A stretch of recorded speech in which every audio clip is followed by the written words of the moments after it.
งม้อย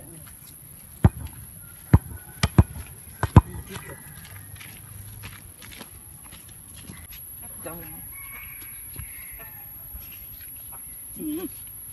เฮ้ยเบงตีชื่อโทษมาเลยขับมาเด้อยิงซ้ำนี่ชื่อโทษซ้ำเลยวะซ้ำนี้เนาะชื่อโทษซ้ำเลยวะซ้ำนี้พวกผมซ้ำนี้เนาะจ้ะขีดเส้นเนาะ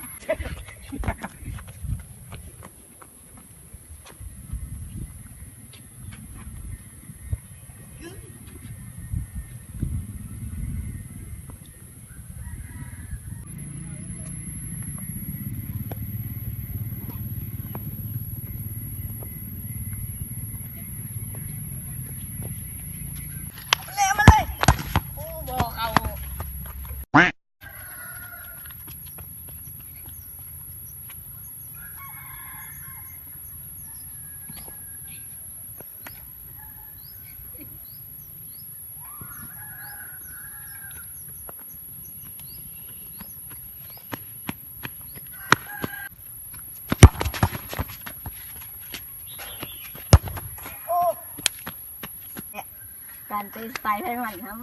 เดี๋ยวเบิ่งกู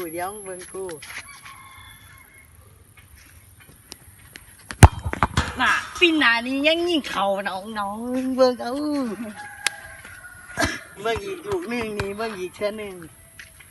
โอ้ยไก่หนึ่งเอาสำเร็จเอาไปอีกเอาซ้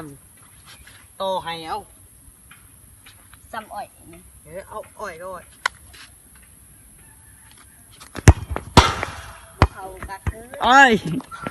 เปลี่ยนบุคคลมอพิศาคนขี้กากกันยิงหมดเขา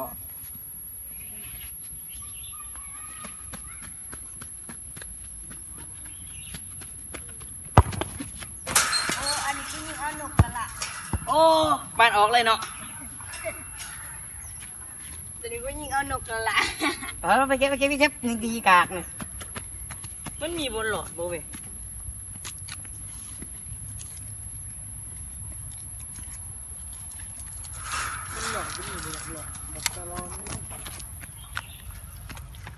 โอ้พิศาเป็นนะครับนะพิศารถยิงเบิ้งบัดนี้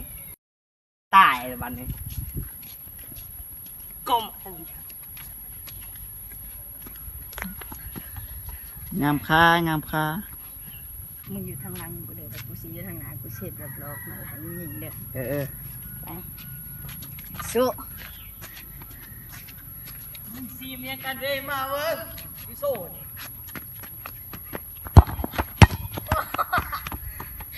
บอสจะลองเอามือนะเอามือตาจะแสะเนาะเมียกันก็มาดี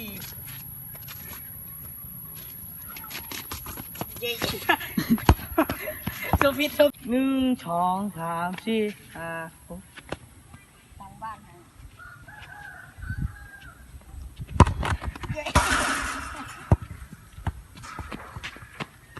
มาถึงเลยแล้วกูยิง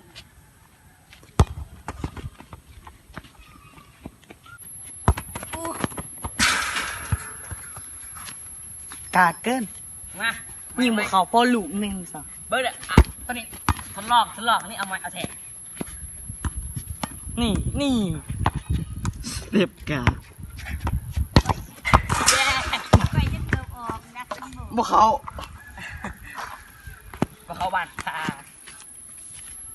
ดาวซันโบของเถาเกือบไปขอบคอเบอร์มันเบอร์ไม่ดาวซันโบของเถาเกือบเบอร์บ่มีหายสับสนเอ้าหมอไม่จับกูไปตายอย่างไหนอีเลยเว้ยบ่ไปซื้อต่อย่อนี่นะครับมาเตะเวียดนามเลยเนี่ยเบิ้งตัวอย่างครับไปเบิ้งเนี่ย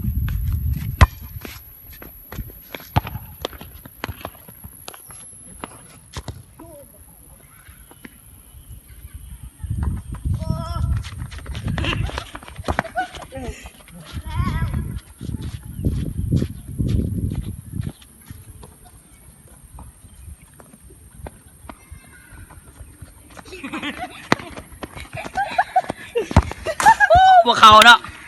อ่อนแต่เบิ้งหนึ่งครับเบียดเนี่ย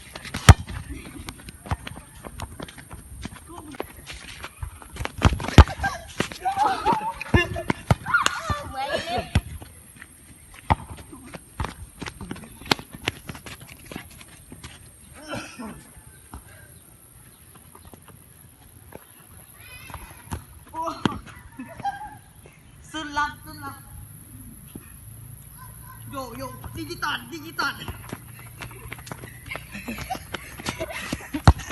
โอ้มาเขาโอ้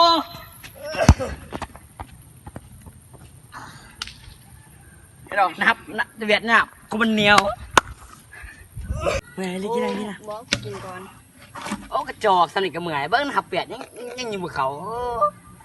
ได้ดาวซิมโบ มันบ่มีน้